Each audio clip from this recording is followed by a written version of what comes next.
Hey guys, I may have quickly mentioned that I got a job teaching art at a prison, and it's like the coolest job ever. I thought I would go into a little story about prison life, but not my personal stories where I work because I'm not allowed to do that right now. But my dad was a prison guard for 27 years because that was the 70s, 80s, and 90s. I think enough time has passed. It doesn't matter anymore, right?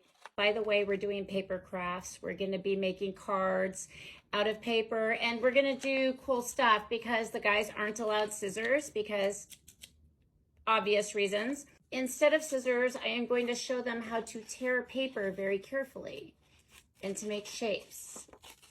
And then we're going to layer the paper on top of other papers, and you're gonna start getting, I don't know, clouds, cool effects, whatever.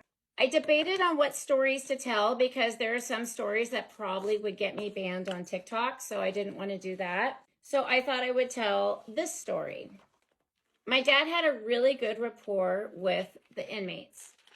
He treated them like human beings because, surprise, they are.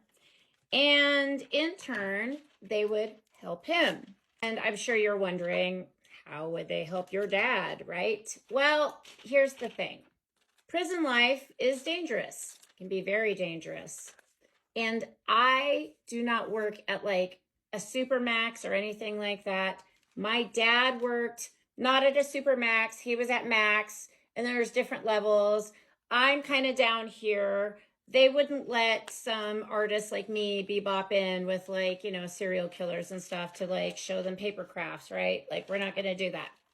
So one of the inmates that he had a good rapport with said, "Hey, Officer T." They said, you might not want to walk down corridor C or whatever at this particular time. And my dad said, okay, no questions asked. Well, first of all, my dad was not a snitch. Snitches get stitches was always something that was said in my house. And it's true. Snitches do get stitches. Here's the thing. If my dad had said, hey, something's about to go down at 4:45 in corridor C, first of all, they would know he said something. Second of all, my dad said, whoever they're trying to shank or whatever, that guy's going to get it anyway. He said, whether if it's today, it'll be tomorrow, it'll be next week. If you make somebody mad in prison, it's over for you. It doesn't matter. They're going to get you when they get you. And he avoided that corridor at that particular time. What they were trying to do was protect my dad and also any other guards. My dad, they liked the most. So they didn't want anything to happen to him.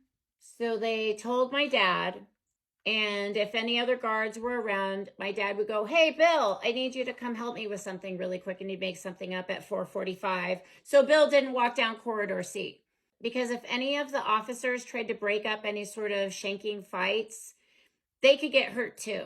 And the inmates just wanted that guy. They didn't want anybody else to get involved. So they told my dad, which in turn my dad would just keep the peace and keep other guards out of the vicinity.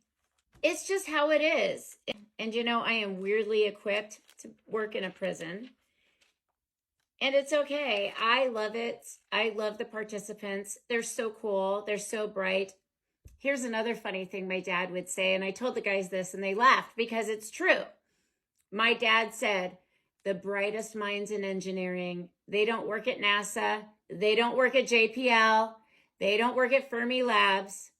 They are in prison. Because those dudes could build a rocket ship or a tattoo gun or a car, whatever the hell you needed, out of spare crap they found around the prison. It's amazing what they can do with what they're given. So I can also see why I'm not allowed to bring in a lot of things. And I have to count everything and things like that. And as always, you guys, I want to thank you so much for watching. And I will see ya.